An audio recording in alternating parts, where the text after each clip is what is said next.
Bismillahirrahmanirrahim. Assalamualaikum warahmatullahi wabarakatuh. Selamat pagi anak bapak semua. Berjumpa lagi kita di video pembelajaran tematik. Bapak doakan semoga semua anak bapak dalam keadaan sehat walafiat dan tetap semangat. Baiklah, sekarang kita akan melanjutkan pembelajaran tema kita, yang mana kita sudah masuk tema 4 dengan materi membiasakan hidup bersih dan sehat. Yang kita pelajari sekarang yaitu subtema 1, membiasakan hidup bersih dan sehat di rumah pembelajaran 2. Materi yang akan kita pelajari pada pembelajaran 2 kali ini, yang pertama, persatuan dalam keberagaman di rumah. Ini adalah materi PPKN, Pendidikan Pancasila dan Kewarganegaraan. Yang kedua, lingkungan rumah yang sehat. Ini adalah materi bahasa Indonesia. Dan yang ketiga, keseimbangan statis, materi PJOK. Sedangkan tujuan pembelajarannya adalah setelah mempelajari materi ini, anak bapak diharapkan yang pertama, mampu memahami dan menyebutkan contoh-contoh persatuan dalam keberagaman di rumah. Yang kedua, mampu menyebutkan ciri-ciri rumah yang sehat dan dapat menciptakan suasana rumah yang sehat. Yang ketiga, mampu memahami tentang gerak keseimbangan statis dan contoh-contohnya. Baiklah, anak bapak semua, sekarang kita lanjut pembelajaran kita dengan materi yang pertama, yaitu persatuan dalam keberagaman di rumah. Nah, sebelum kita bahas persatuan dalam keberagaman di rumah, kita lihat satu-satu kata dulu. Yang pertama, persatuan. Persatuan berasal dari kata satu yang ditambah awalan per dan akhiran an, jadinya persatuan. Persatuan berasal dari kata satu yang berarti utuh dan tidak terpecah-pecah. Persatuan mengandung makna terikatnya beberapa bagian menjadi satu kesatuan, dan wujud persatuan itu dapat dilihat dari kerjasama, kekompakan, dan kebersamaan.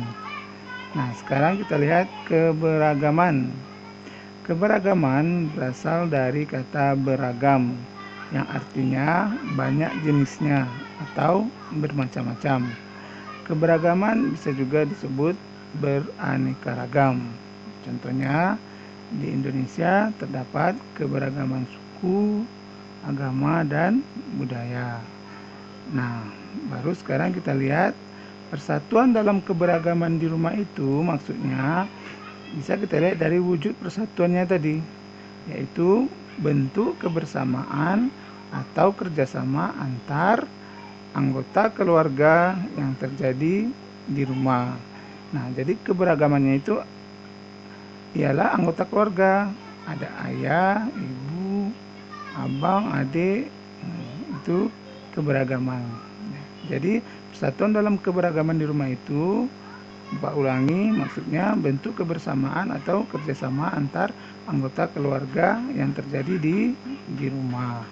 Sekarang kita lihat contoh-contohnya. Anak bapak bisa perhatikan gambar berikut. Bisa lihat halaman 13, gambar yang pertama. Nah, ini kegiatan apa?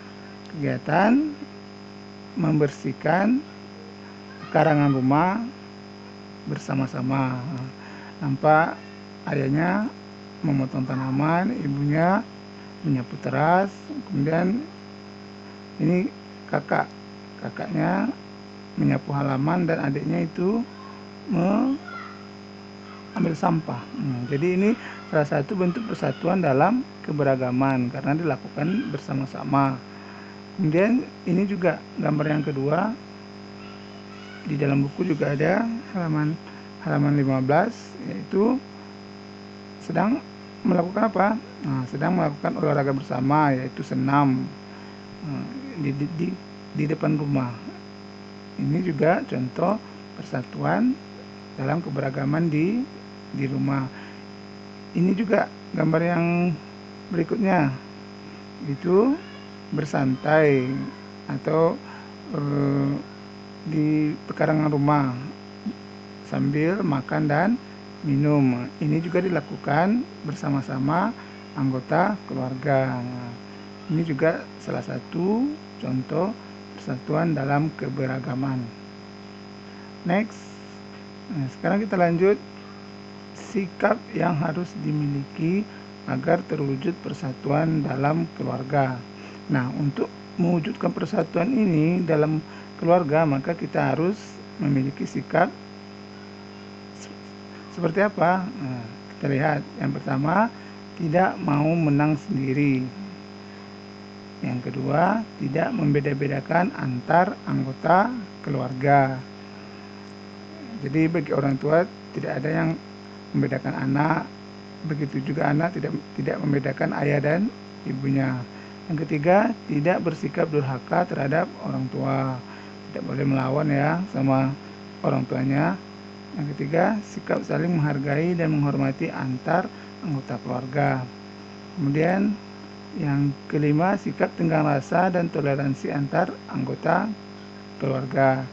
Yang keenam, taat kepada aturan-aturan yang berlaku di rumah. Selanjutnya, tidak menyakiti perasaan antar anggota keluarga. Nah, inilah sikap-sikap yang harus dimiliki agar terwujud persatuan dan dalam keluarga. Dan mungkin lebih banyak lagi sikap-sikap yang lain, yaitu sikap-sikap yang baik. Selanjutnya kita masuk materi yang kedua, yaitu tentang lingkungan rumah yang sehat, merupakan materi bahasa Indonesia. Nah, sebelum kita bahas lingkungan rumah yang sehat, ciri-cirinya, kita lihat dulu, perhatikan kedua gambar ini.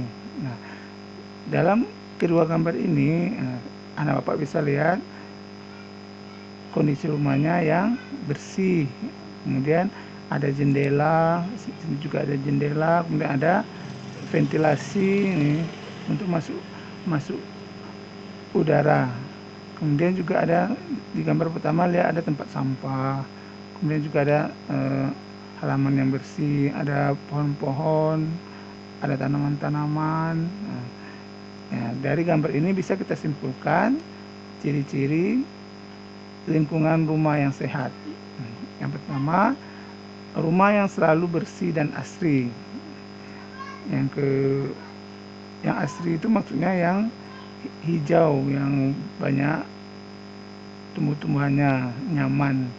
Kemudian yang kedua, cukupnya jumlah jendela dan ventilasi. Yang ketiga, tersedianya tempat sampah. Jadi tidak membuang sampah sembarangan. Yang keempat, adanya halaman rumah yang tertata rapi. Yang kelima, banyaknya tanaman atau pohon di sekitar rumah. Yang keenam, tersedianya air bersih yang cukup. Ketujuh, memiliki selokan atau parit rumah yang bersih. Yang delapan, pencahayaan yang cukup. Jadi kalau siang itu jendelanya dibuka ya, biar masuk cahaya matahari. Yang ke-9, terhindar dari genangan air. Yang ke-10, bersih dari kecoa, tikus, dan semut. Nah, inilah diantara ciri-ciri lingkungan rumah yang sehat. Selanjutnya kita masuk materi PJOK, yaitu keseimbangan statis. Halaman rumah yang cukup luas bisa digunakan untuk tempat berolahraga, misalnya berlatih keseimbangan statis. Keseimbangan statis adalah keseimbangan tubuh dalam posisi diam. Keseimbangan statis dapat dilakukan dalam posisi berdiri, duduk, dan berbaring. Nah, anak bapak bisa lihat buku halaman 18, contoh-contoh gerak keseimbangan statis yang berdiri. Nah, ini ada berjinjit sambil bertolak pinggang. Yang kedua, Mengangkat satu kaki lurus ke depan. Yang ketiga, berdiri menyerupai huruf T. Yang keempat, sikap kapal terbang. Nah, itulah contoh-contoh keseimbangan statis. Nah, untuk tugas, anak Bapak mengerjakan latihan yang ada pada pembelajaran 2, halaman 13 sampai 17. Untuk yang halaman 17, menceritakan gambar, ditulis di buku tulis ya nak. Selamat mengerjakan, tetap semangat. Cukup sekian pembelajaran kita pada hari ini. Bapak akhiri. Assalamualaikum warahmatullahi wabarakatuh.